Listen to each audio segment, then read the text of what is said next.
Here we are back again, Cool Stuff Games Jax. Excited to get our 0 to hero on. We've got a upgrade for the deck already.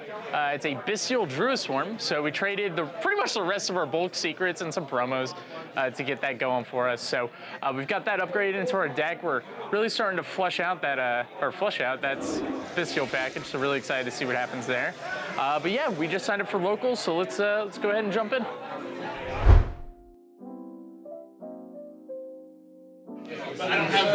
So here we are, week number 5, 0 to hero. Following along Brian Stevens, playing the Red Dragon Archfiend deck. He's picked up quite a few staples within his deck now, seeing cards that have been implemented like Rebellion and Ash Blossom, and just real hand traps and meta-based strategies to actually push his deck to new heights. Brian's actually been improving every week. We've been consistently seeing him at tables 1, 2, and 3 here on Thursday night at Cool Stuff Games Jacksonville, and we're excited to see how well he does tonight. Stay tuned. All right, so we just finished round 2.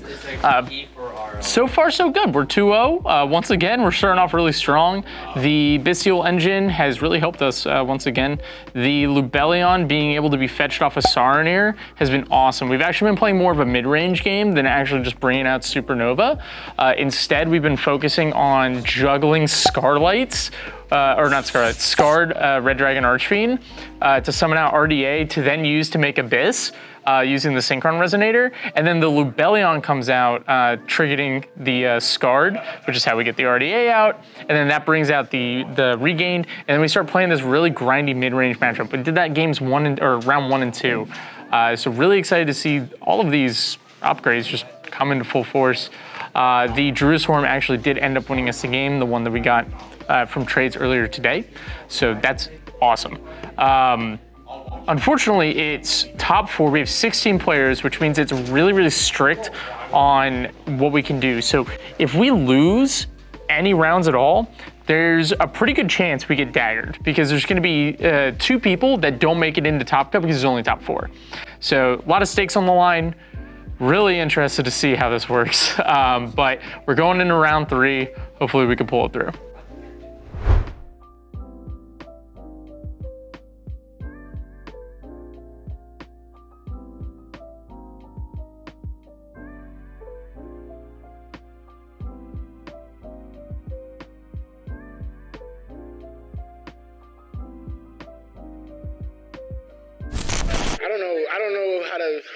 I don't know how to break the news. Apparently, Bryn YGO has no integrity whatsoever. He lied to me when he originally started the series. He told me that it was this second Lubellion he has. I'm so disappointed, you know? You root for the guy even though you're preying on his downfall. I'm still rooting for him, you know? But, oh my God, I can't, I'm sorry. Luckily, we just finished round 4. We ended up winning our last match. We played against Purely, bit of a grinder towards the end. It was a bit of a slower match though, so both of us had to rush, which was very interesting for the game state, but we played some pretty rush gameplay towards the end, so that way we didn't get subject to time. Unfortunately, we still did, and round 3 actually ended up losing, so it's a little rough. But luckily, the standings came out. We ended up getting 3rd. So we're on our way to get some packs. Here's the other bad news though. The store is still, just because there's a product release around the corner, they're a little low on inventory. But because they have the immense online inventory, we're actually able to get that from the online inventory instead. So essentially we would have won $25 worth of product. Instead, they're allowing us to transfer that to pull something off of the website instead. Luckily for us, they have Lubellions in that inventory. So we're gonna get a Lubellion. That's gonna come in on Saturday. It's awesome, 2-day shipping. And it comes right to the store. So we're gonna put that in our deck, another upgrade for us, and that wipes out pretty much our winning today was just a Lubellion, so that's amazing. And we're actually gonna be playing the tournament on Saturday as well because we have to come and pick up that card. So we're gonna try the deck on Saturday. We're gonna try with the 2 Lubellions. I think it's gonna go really well, so I'm excited to see how this turns out. But yeah, that's pretty much it for today. Really excited with how the deck panned out, and we're gonna try to get some gameplay next week, or on the next tournament as well. So. All right, and we've got the second tournament of this week's Zero to Hero. We've got the Lubellion waiting for us inside, so really excited to put that on our deck. We've also got some trades lined up for some Drolls and some extra deck cards. So let's go on, crack on in, see what we can do with this deck and make some magic happen.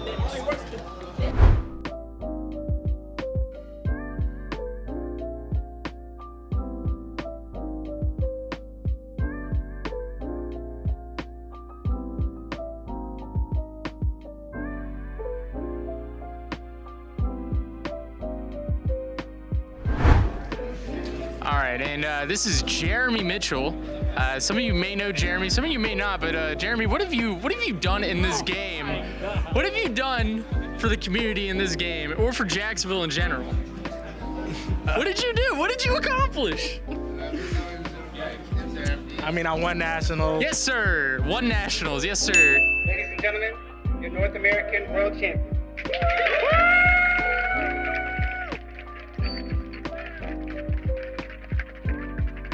And I hear that we might be seeing you come back to the game maybe in February, maybe Las Vegas? I'm definitely thinking about it. You know, I've never been to Vegas before, and I don't know, Fire Kings was my first deck, and it is kind of interesting, and if I do come back, that'd be the deck I'd play. So people don't know is he was summoning Yaksha back in 2014, so he's the Fire King GOAT.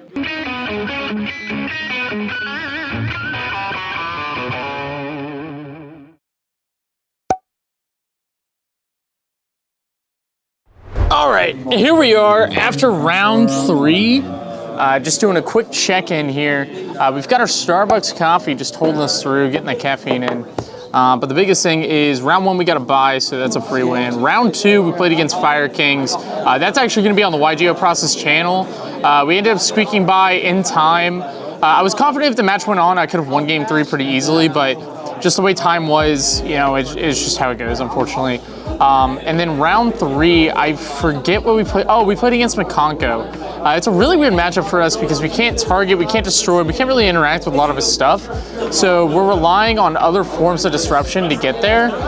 Things like Supernova, Red Dragon, but ended up pulling the win through, so pretty happy about that. And now we've got 2 more rounds to go. It's top 8 today with 5 rounds. I don't know how many people, but it's more than 17, so let's crack right into it. So guys, here we are. Saturday, Cool Stuff Games Jacksonville. Me and Ryan himself The YGO Process. just got done playing in the 5th round. I ended up taking it, but again, when you go into game 3 against Despia, not much you can do against Puppet. Yeah, I was about to say, tell him what you did. Tell him what you did. There's this gimmick Puppet card. Konami said I can play it, so that's what we're doing. Yeah, so we got turn skip, that's fine. Let's go see if we can top. Got Bryn YGO's OTS pack right here for entry. Let's see what he gets. Island. Boom. Kind of a whiff. Unlucky. Well, we tried, we gambled, we lost, but you know what, that's perfectly fine. We still got some great upgrades for the deck today. Overall, really happy with how the deck played. We have 2 Lubellions, that's insane. Didn't even think I would get 1 this quickly, let alone 2. It actually came in clutch. We got to a 2 to the branded. We'll talk a little bit more about that during the deck profile part of this. But maybe we could get Photon Delta Wing away, maybe pick up 3 of the super rares. So we'll go try to hunt that down, and then let's go ahead and go to that deck profile.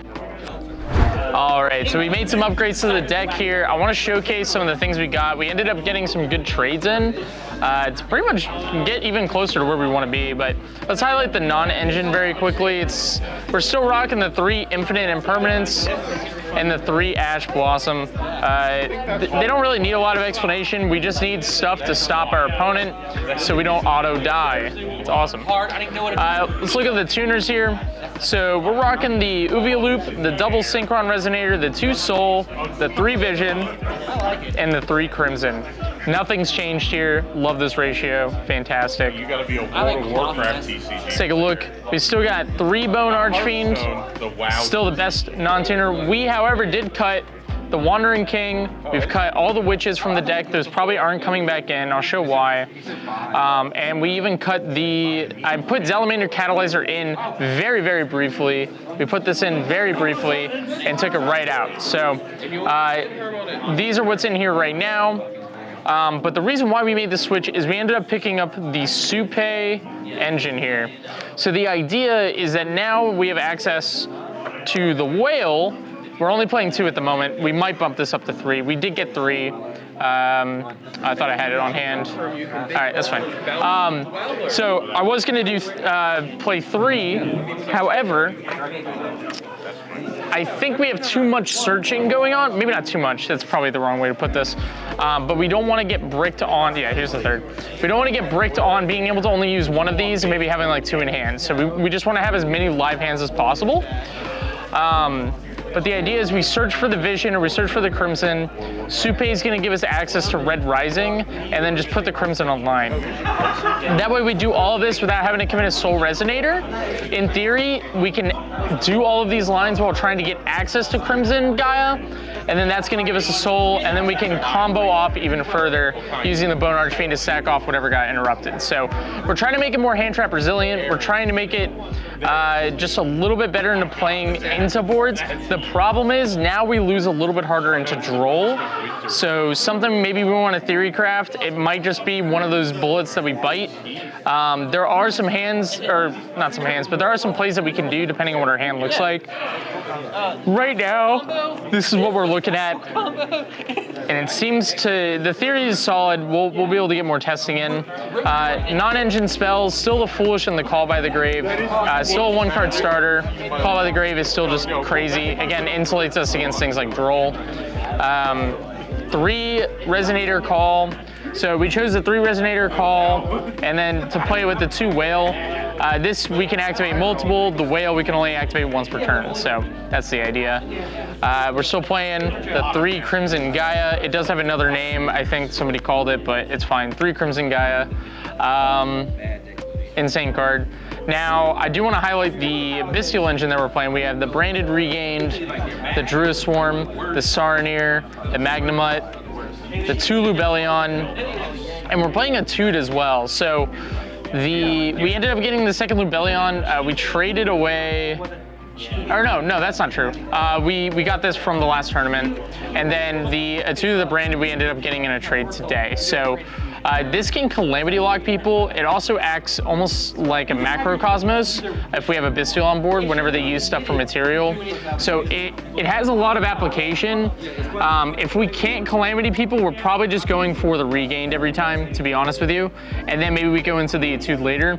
But being able to quick synchro has some scary applications, including Scarred Red Dragon Archfiend, being able to just Regeki our opponents almost for free. So we get to do Fire King level things without having to play Fire King expensive level cards. So it's really cool. I think maybe in the future we'll probably look to play more Saronir and then another Lubellion, but for now this ratio is solid.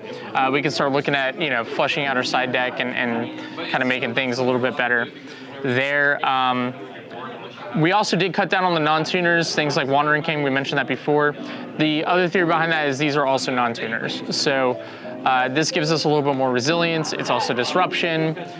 So yeah, it was really good today. Really happy with the pivots that we're making with the deck.